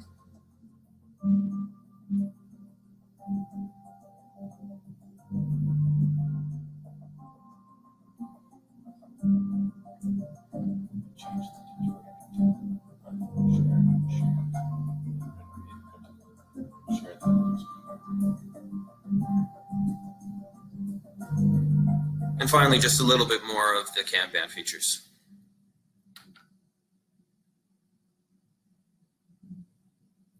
All right, I'll hand that back to Dustin. Oh, right, we were going to do we're going to do one more presentation just to show a live version of team collaboration. Across, we actually have the system live right now with a bunch of team members currently working in our solution. So the idea again is really about connecting teams, and it'll take 2 seconds. I'm not sure how much time we have. I think we're tracking okay, but it'll only take a couple minutes here, and we'll show you our current system. So we'll just share our current setup here, and then people can kind of see what we're trying to accomplish. And there you go. We'll lead you through that. So you have to go now. Perfect. So this is a live view of one of those models that we were just showing you. And right now we have our team inside the model, and they are currently, all of their avatars are showing, and they're flying around. As you can see, different people are holding different devices. So Austin right in front of me here, looks like he's holding on to virtual reality. We've got Heiko over here, he's on a laptop. And I saw Diana right there, she's on an iPad. And then we also had HoloLenses in here. And so you can see everybody is located in a different location right now. Nobody is in one room. And we're bringing everybody in live right now and collaborating. And so if we were working on this, we could be discussing an area of interest, dropping in action items. So if I select the valve, I can view its data. I can create an action item, and then we could work on that and track that and follow that. So yeah, there you go. So that was just a really good example to kind of show kind of how the system actually operates. I'm just going to stop sharing my screen here and get back into the presentation itself. But yeah, so really what we're trying to accomplish is decreasing those collaboration bottlenecks.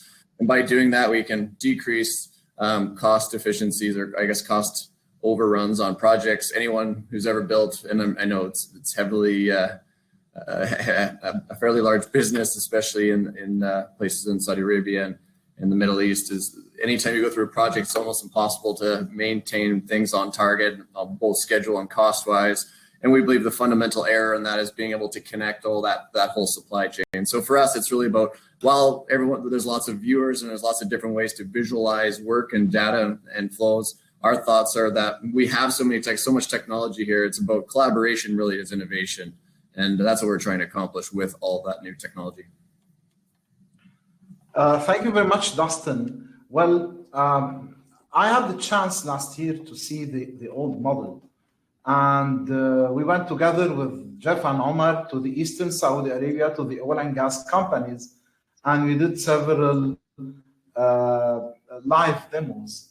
And what I can see is the amount of development and thought you put into the new version, which is actually much more integrated, much more usable and practical than before. And I'm looking forward to the launching of this new application of Panoptica. Yeah, thanks. Our collaboration version will actually be launched next month. We're very excited about getting that off and rolling. And then we have a lot of other features we'd like to add in the near future. But of course, like all things, we want as many customers on it as possible, even just to trial and test it so that people can start using and understanding how that'll incorporate into their workflows and give us feedback. So we're excited about getting it into the industrial setting. And we're here to try and, like I said, get with partners in this space to help us. If there's something they would think is better, by all means, we're here to learn and get better. So thank you very much. I believe we need such tools of collaboration that will bring people from different countries to do work on the same project. And this is very, very important. The other day I heard about a factory acceptance testing. done in one country with engineers participating from several countries using similar technologies. Now is the era of having this collaboration across different geographical locations, whether it is the pandemic or not. We've seen an opportunity here in cutting costs and getting the right experience, which might not otherwise be available. So thank you very much.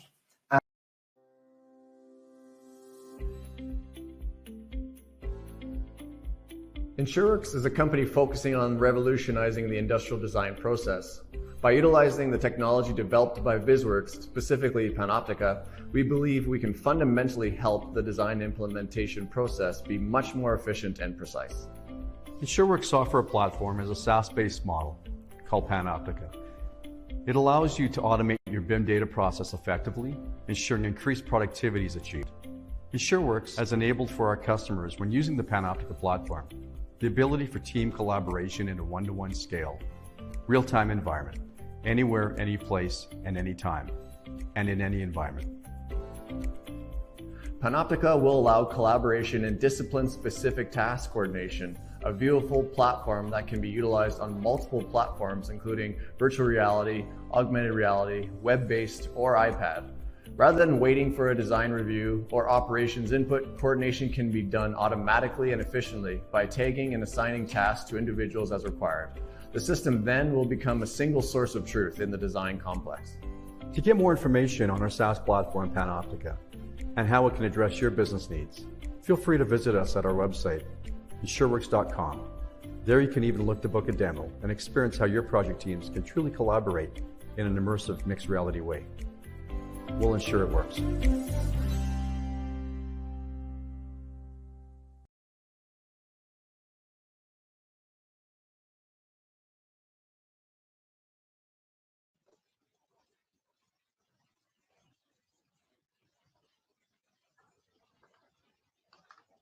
Hello, everyone.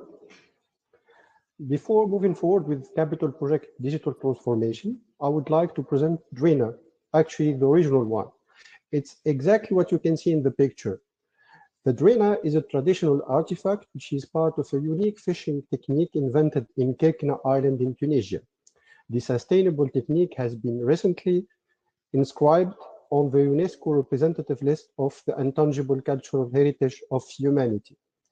The Drina capitalizes on the hydrographic condition, seabed counters, and natural resources, both at sea and on the land. This is our inspiration source and recipe for successful transformation project. We strongly believe that in order to successfully transform any organization, you will have to capitalize on its ecosystem, resources, structure, culture, and so on. We'll be focusing on capital project digital transformation in this presentation. Sorry, Ahmed. So the meaning of Drina is the net, the cultural traditional net that you showed us. Absolutely. It's exactly what you can see here. It's a traditional way of fishing, and it's unique. I mean, and it's provide a sustainable way of fishing. Excellent. And it is successful because you were able to fish advisors with you as your partner. Absolutely.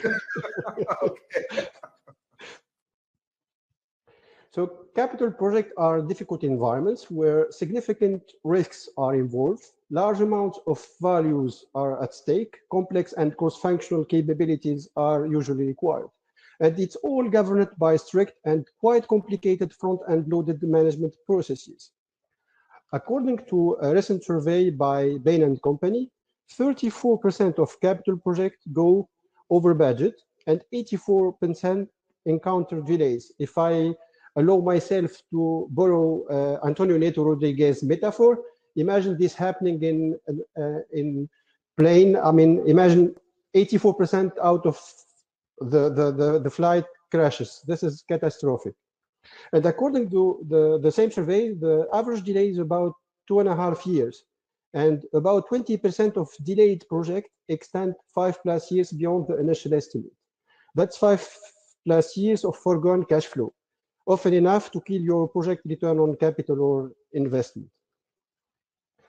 Capital projects are also generating a huge amount of data. A survey of 100 projects conducted by Oracle Aconex found that most involved more than 1,000 participants from over 180 organizations, and almost 6 countries are involved. On average, these users exchange more than 2 million documents and over 2 million pieces of correspondence. But more importantly, in excess of 6.2 million decisions must be made before each project is complete. This is huge. If we do the math, if the project will last 5 years, over 3,000 decisions should be made every single day. The combination of these decisions that will be made in different organizations at different levels will shape the final outcome of the project in terms of cost, schedule, quality, and value. Relying solely on your expertise as a project leader won't be enough to make the right calls each time. This huge number of decisions to be made will require instant access to high-quality data and insights. Unfortunately, what usually happens is that project owner will use a variety of tools, such as email, shared drives, FTP sites, and spreadsheet to track the flow of document and information internally, and also for communication with other parties. The system may work fine at first. However, over time, project owners will, let's say, find themselves unable to keep a pace with the exponential growth and complexity of the data being generated, which was explained as velocity by Dr. Kebbe. It's really impossible to get good quality, consistent data across all teams when data silos exist. Resources are therefore wasted as people spend a lot of time searching for information they need. This will result in poor project governance, schedule delays, and also cost overruns. It will also lead to stakeholder frustration, team demotivation, loss of opportunity, and it will harm your company reputation. So now, would you prefer to stick with the status quo, spending your valuable team resources searching and tracking information, or would you prefer using modern technology to provide timely reporting and forward-looking insight so that your team can focus on executing the project and delivering value for your organization? I strongly believe that those who elect not to use modern technology to manage processes and deliver their project will fail to plan and control their execution and are therefore planning to fail. To overcome these problems, capital project leaders must create tailored digital strategy focused on the following 3 pillars. First, developing internal digital capabilities by upskilling their task forces. Second, by investing in modern project and portfolio management tools. And third, by promoting and supporting innovation. Let's start with the first pillar, skills, training, and development. A few years ago, project managers were only required to, let's say, master emails, Microsoft Office tools, and also maybe search on the web. The new era project manager shall have the capabilities to adapt, manage, and integrate technology based on the needs of the project stakeholders. The Project Management Institute, PMI, defines the ideal skill set for a project manager as a combination of technical, leadership, and strategic and business management expertise, as described in the talent triangle you see in the slide. To emphasize how digital transformation is impacting every aspect of the project manager work, PMI added a new digital overlay to their triangle. The second pillar of a successful digital transformation is investing in modern project and portfolio management tools. These tools are designed to be easily configurable, to interface with your legacy solution, and to be forward-looking. They will provide you with the single source of truth through an integrated system on a single platform to understand how scope and schedule changes impact the project cost, for example. By investing in modern tools, you will spend less time searching for information and more time making good decisions and executing your project successfully. Modern software will provide you with the right information at the right time and in the format that suits your role. As an example, the dashboard you see in the slide. For example, executives will get proactive insight into the project performance. They will also have the option to dig down into details if something is going wrong. They can also rely on one single source of truth for capital project portfolio data. They can evaluate portfolio performance across the project lifecycle. They can analyze activities, status, and success metrics They can easily compare KPIs with robust dashboard and share results with stakeholders. And more importantly, they will be able to make the right decision and to optimize portfolio and to stay aligned to their strategic priorities. At Drina, we partnered with Oracle Construction and Engineering to deliver a full lifecycle suite of proven cloud solution that will securely connect your teams, processes, and data across all areas of your project. You can efficiently plan project, track and manage progress, optimize resources, and integrated lean task management, improving the visibility and coordination across your project teams. The shared platform enables to gain control of contract, change, and risk while automating tracking and managing your budget, commitments, spend forecast, and so on. From project start to handover, you can also connect your design and construction teams on a secure and neutral common data environment, which is Oracle Aquanex, to efficiently manage all document correspondence and model, fostering real-time, reliable field collaboration that boosts your project success. The third pillar is culture, and this is really important, as emphasized by Robin and Jeremy. To realize the potential of the aspired digital transformation, organizations need to move from traditional working method, challenge established mechanism, and foster an experimental mindset. When a new system is implemented, people may try to reject the new platform. Change management is therefore needed at this stage, not only to just implement the new technology, but also to enable users to find new ways of executing the task in the new format. Driving the change successfully requires the support of the C-suite members. They should create a culture receptive to organizational change toward a digital environment. To do so, executives should first find and nurture the supportive resources with your company. They should have champion for this transformation. They also have to recruit new talent with innovation in mind. They are required to ensure that company executives lead by example to promote the value of innovation within the organization. And last but not least, they have to take a collaborative approach when selecting and implementing the new systems. They should not impose one system, they select themselves. Once you have these three pillars, which means you have the required skills, tools, and mindset, and when the data is effectively and efficiently captured as clearly explained by Dr. Kebbe, you can start getting return on your digital transformation investment. Of course, going digital comes at a price, but believe me, the status quo is more expensive for your organization. Digital transformation will allow you to turn down dormant project data into active project intelligence. First, through benchmarking, a collaborative big data platform allows you to set benchmark around what success looks like in terms of time frame, cost, productivity, and ROI.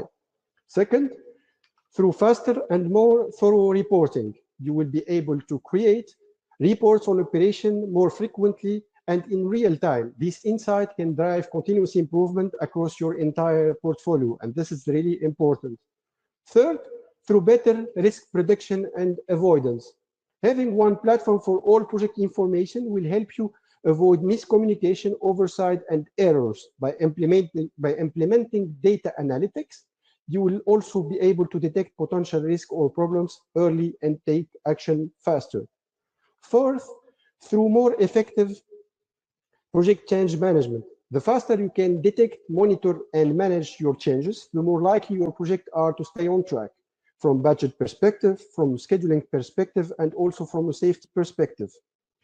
The data will also allow you to enhance the budget and estimate accuracy from the pricing of personnel to the cost of material and supplies. Big data help you to better budget in real time, create improved planning procedures, and save money throughout the life of the project. It will also allow to improve the safety. Insight gained from data analysis can help company predict the future and make changes ahead of time to eliminate hazards and fine-tune safety trainings. The result of all the improvements mentioned above will allow that capital projects are well run, well planned, and well managed, which will produce higher quality and more profitable outcomes.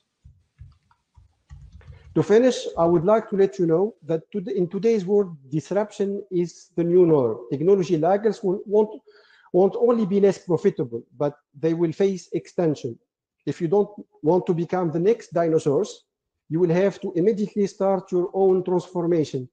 And no matter where you are on your digital transformation journey, you can rely on us and on advisors and all advisors partners to help you take the next critical step into tomorrow today. Thank you.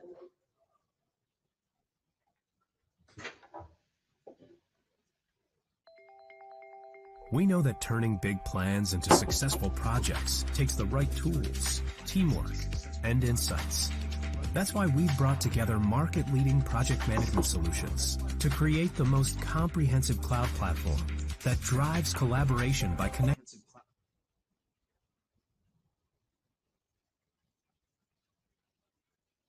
your teams, processes, and data across the project lifecycle. From planning and scheduling to project delivery and financials, through handover and operation, you need proven solutions that boost productivity and control and transform data into insights to power success today and tomorrow. For years, we've delivered innovative solutions built on a foundation of deep industry expertise and the security and data capabilities of Oracle. Today, we're building on that past. Thank you, Ahmed. Very interesting. You reminded me the days when we were working very close on Primavera, on so many different sites all over the Middle East. It's gone really stronger than before. I'd like to ask all of our participants to turn on their cams. Now, Dr. Kebbe is using Robin's link. So if you can turn on Adolfo and Jenny, thank you. First of all, I'm very happy tonight to have all our partners and experts together in one place. Before we start our discussion and to take some questions, there's only one thing I'd like to share. Okay, just a second.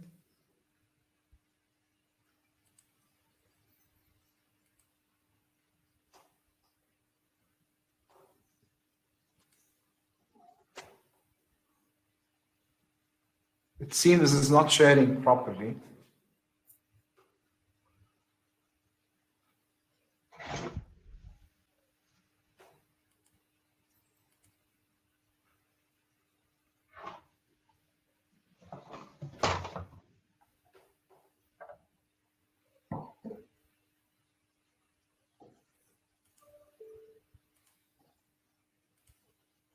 Never mind what I was trying to share. I'd like to share some news. Number one, just today before the event, 2 hours before the event, advisors ecosystem grew even larger because we signed, I'm very happy that we signed a collaboration agreement between advisors and PMI KSA with the president, Badr Bourchet. Our ecosystem now includes lots of partners, no clients, only partners. Knowledge partners like yourselves, you are all part of our knowledge partners. We have channel partners, and we have providers, and we have lots of other organizations we collaborate with, including APMG, and not the least, the International Project Management Association, with whom we initiated a collaboration project for the Gulf. Now, having said that, I'm very happy to be with all our partners today. I believe the term digitalization is huge. We don't claim that we offer full scope digitalization to anyone. We attempt to provide certain services for specific industries, and we are working to grow our muscles in this regard. Nevertheless, to look at the strategy of digitalization, I believe we do have with us the ticking clock guys, and their unique model is very interesting because it can be the incubator for all of what we're talking about and much more. Then when it comes to the framework or the science of big data or the knowledge of big data, okay, we do have the standard framework worked around in the world. And when it comes to capital infrastructure projects, we do have the solutions provided by Drina, the solutions provided for asset digitalization by MiraCAD, and the amazingly state-of-the-art solutions provided by, soon to be provided in its new upgraded version of augmented reality, virtual reality for the design, management, workflow, and pipeline with EnsureworX. So thank you for being with us all tonight. I'd like to start before looking at the questions. Anyone has any idea to share, especially now that we've listened to each other and we've learned from each other, okay? Maybe somebody learned something or would like to integrate what you've seen with the other, okay? Let us start with Jeremy. Well, if I can use a phrase that we used a couple of times in our presentation, ecosystem, what strikes me is this is an ecosystem versus an individual or individualized products and services element. As you said there, Dr. Saadi, everything does link together really quite nicely. From the macro approach to strategy through to the frameworks and then through to the very individualized areas that it would be appropriate for by vertical sector or by level or by government or by country, wherever it is. So for me, it's the advisors ecosystem, which is the gold here.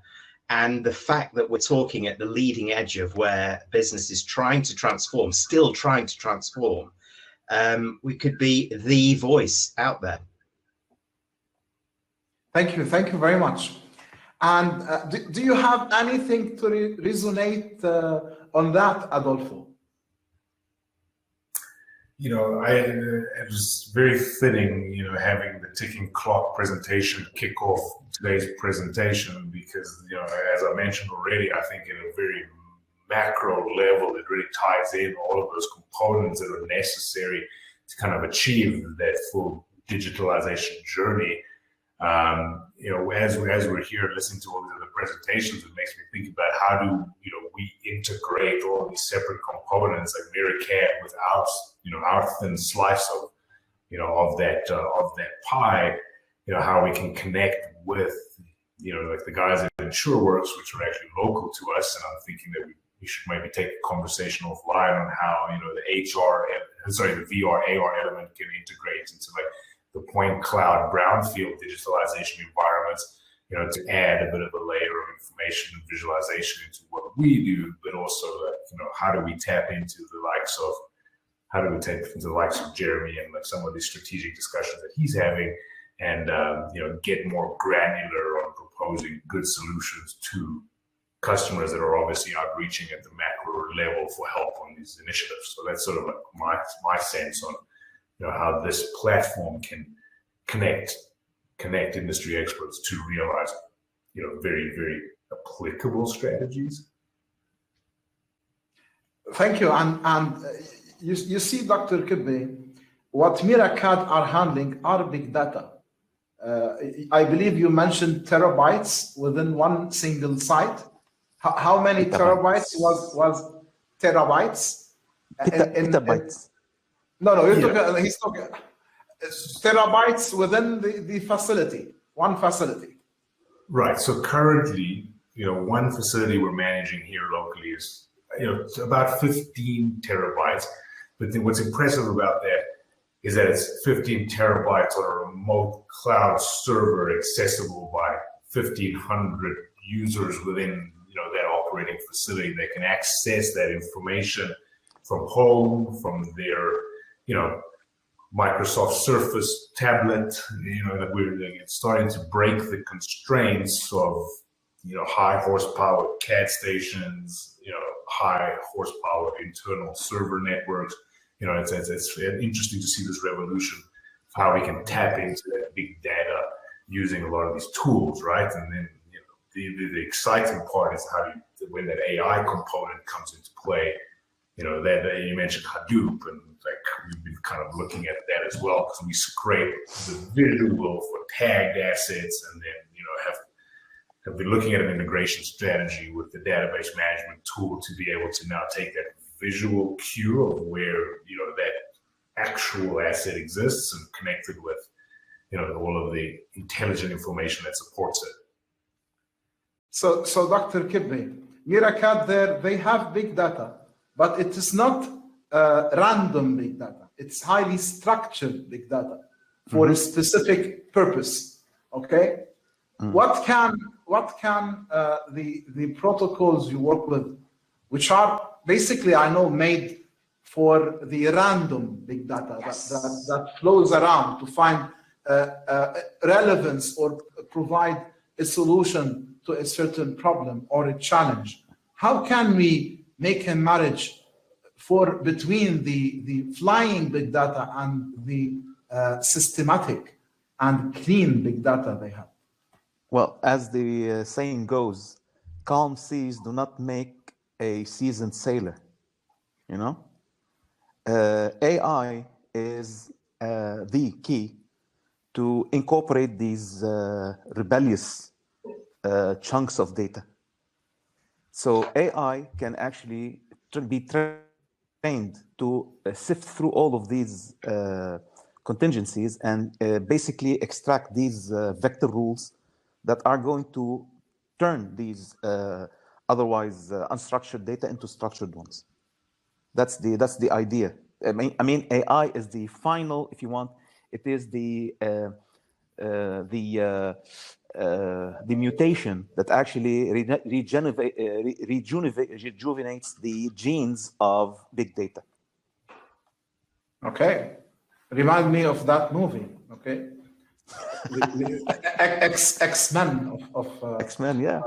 Yeah. By the way, yes, please. Yeah, you want to say something? Say it. Okay. Yeah, two things you used to say a lot. You talked about the advisors ecosystem and breaking silos. I guess you are very obsessed with breaking silos. But let me tell you this: every framework I dealt with is actually obsessed with breaking silos, because by the end of the day, we cannot look at the different frameworks like project management or big data or whatever. We cannot look at them as competitors. They should not be competitors. On the opposite, quite the contrary, they should be collaborating together. So collaboration across frameworks is, I believe, the next step to into the maturity of using more or less if you want, a framework for everything, if you want. Interesting. I wonder how efficient we will be in breaking cultural silos, which is actually hard within organizations and even beyond. And in terms of breaking silos and collaborating across various locations, EnsureworX, you provided something amazing. What's your 2 cents out of our discussion tonight, Steve?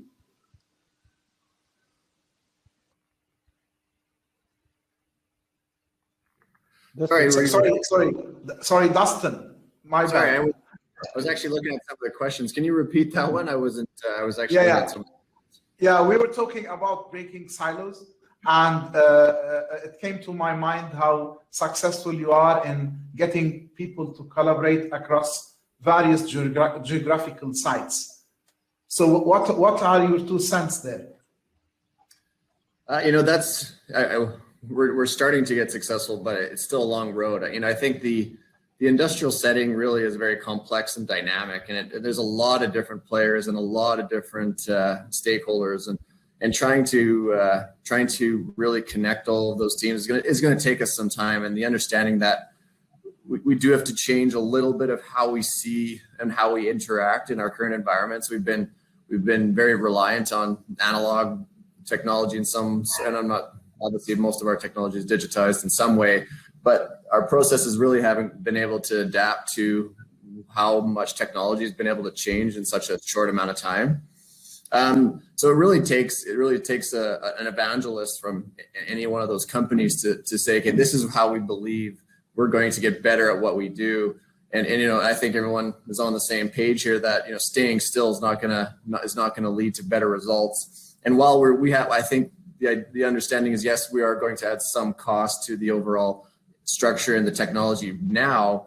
It's going to be far more beneficial in the immediate future. And yes, there's going to be some process changes and some overall environmental changes, but you're going to be a much better competitor, way better ahead in the next couple of years thereafter. And trying to getting people to understand that long-term future is sometimes more difficult. So that's what we try and accomplish. Okay, then my question to Ahmed is about when you are trying to implement such a large framework, getting both the owner and the consultant, the engineer, the supervision company, contractor, project management company, and contractors, maybe even people who provide funding and other various partners to work on one platform. How much are you successful, or are they successful? How much of what the technology offers they are capable to utilize to turn into actual benefit that will help the Giga project succeed? Thank you for this interesting question, Dr. Adra. First of all, I would like to thank you all guys for the interesting presentation, and I fully agree with you that the framework, as we can provide together a holistic view and toolkit for helping organizations to improve their performances, mainly in the construction and engineering sectors, where this company in these sectors are falling behind in terms of innovation and digital transformation. According to a survey by McKinsey, they are almost lost. They left only agribusiness behind them. So there is a lot of things to do over there. Now, when addressing all these stakeholders and trying to implement this solution and convince them of the importance and so on, I mean, the way to do it is relying and advocating the return on investment they will get after the project. Because when seems to be there is a power outage out there. Yeah. We do have backup plans. Usually 3. Okay, so don't worry. So, we usually focus on the return on investment to convince all these folks on the importance of this solution. Let me take an example. For example, Oracle Aconex is sold as a percentage of the project budget. And it will allow everyone to be connected on a neutral platform, which means investor, contractors, subcontractors, and so on, all they will be in the same platforms, and they will be only seeing the data they share with the other parties. It will replace all the other communication means. It will provide powerful workflow for design and engineering review and so on. So whenever we present these tools to our clients, they are really impressed. Of course, they complain about the cost, but then when they start using the tools, they get addicted, and it will be really difficult to move on and choose something else. Okay, interesting. So they are the new partner, okay, the technology provider. The enabler is a partner who will take a share of the pie, and you might be very happy to give them the share of the pie as long as they provide higher confidence in project success. Otherwise, that might fail. Yeah.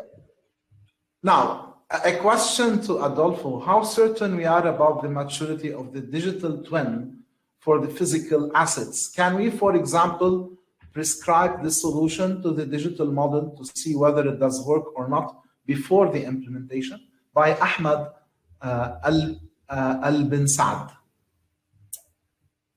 So digital twin is a very complex term, and by definition, a lot of different clients, industries, have different demands of digital twin.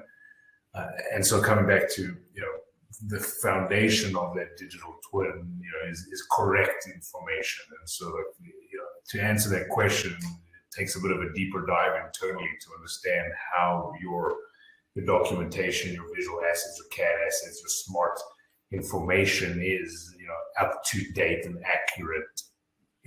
So that's not an easy question to answer. Sorry. Okay. No worries. Actually, the good questions are valuable in themselves, and we always seek to get a little bit more of the answer as we learn more. Now, from Dr. Farhat Talib Nabil, what's the difference between digital strategy and strategy numeric, which seems to be strategy numeric is Dr. Kebbe and digital strategy is Jeremy. So how do you wish to answer this? Would you repeat the question? There was a glitch in the voice. Yes. What is the difference between digital strategy and strategy numeric? Shall I go? Yeah, please. Okay. Well, first of all, I would say that digital strategy should not exist alone. It is a strategy for an increasingly digital world. That's the mindset shift that we need. So digital becomes the glue for the overall strategy, which puts together two things. It glues together kind of our more traditional approach to strategy, but it also puts in there the initiatives which max out the benefits of, let's say, data assets and tools, technology ecosystems, the tech and touch focus, because I would say that the risk in adding digital elements to the strategy is that you forget that the most important element in it is the human touch. Digital transformation will not happen without the human endeavor and the human engagement behind it. That's from leadership level through. So that tech and touch focus innovation is key underpinning that digital thread that goes in it. And then I would say that if you've got those two things coming together, you have a strategy which supercharges empowerment, collaboration, blended working, and new ways of working as much as where the business needs to evolve. Thank you. Okay. Are you happy, Dr. Kebbe?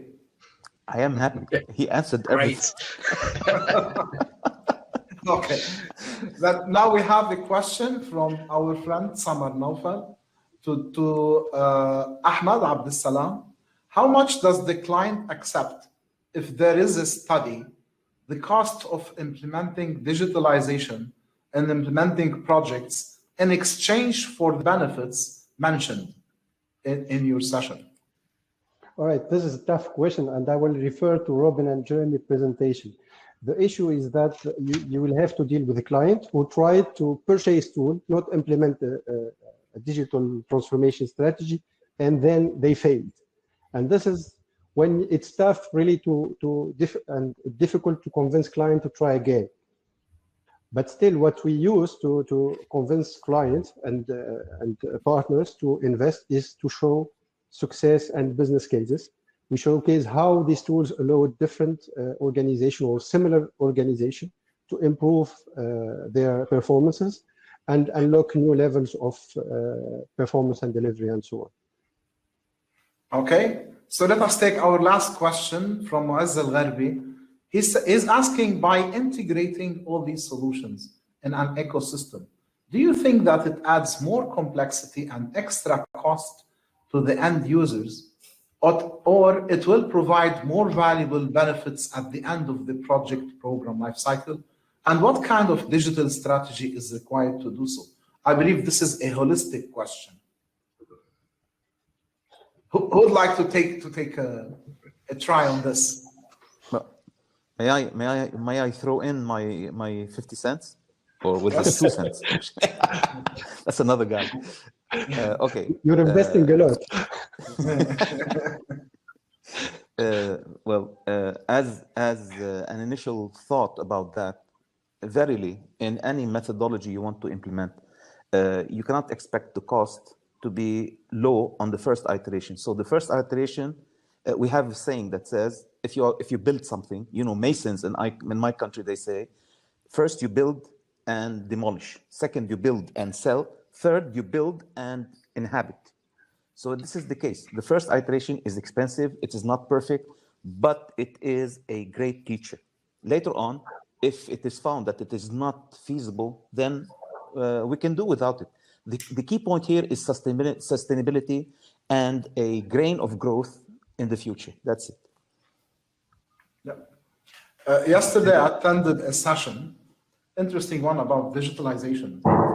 And one of the interesting takeaways is that we need to make money and to make good revenue. Why? Because this is how we can fuel the innovation. And innovation means failing. So you have to have enough to invest in innovations that will fail until you innovate and succeed. Because success is never a straightforward path. So I believe we are learning from each other, and we have the chance, the opportunity to learn from others' experiences, because the world is open nowadays. And by this, I'd like to thank you all for being with us tonight or today, if you are in Canada. It has been really a pleasure. We've done several panels and several webinars the past year, but this one is very interesting because we are talking about digitalization. We are speaking to multiple providers, and I believe in a way which was not planned, we are integrating with each other, and I believe each one complements and completes what the others are offering. So thank you very much for being with us tonight. We'll be more than happy to communicate with all our participants in case there is any inquiry for any of our partners, or you can just contact them directly. It's all the same, and we'll attempt to assist you in your challenges. Thank you very much, our dear audience. Thank you, our speakers, our experts, our partners. Thank you. And looking forward to seeing you soon. And we will have 2 activities in April that we will be announcing over our social media I believe next week and so on. Thank you. Thank you. Thank you. Bye-bye, everyone. Bye-bye. Signing off. Stay safe. Okay.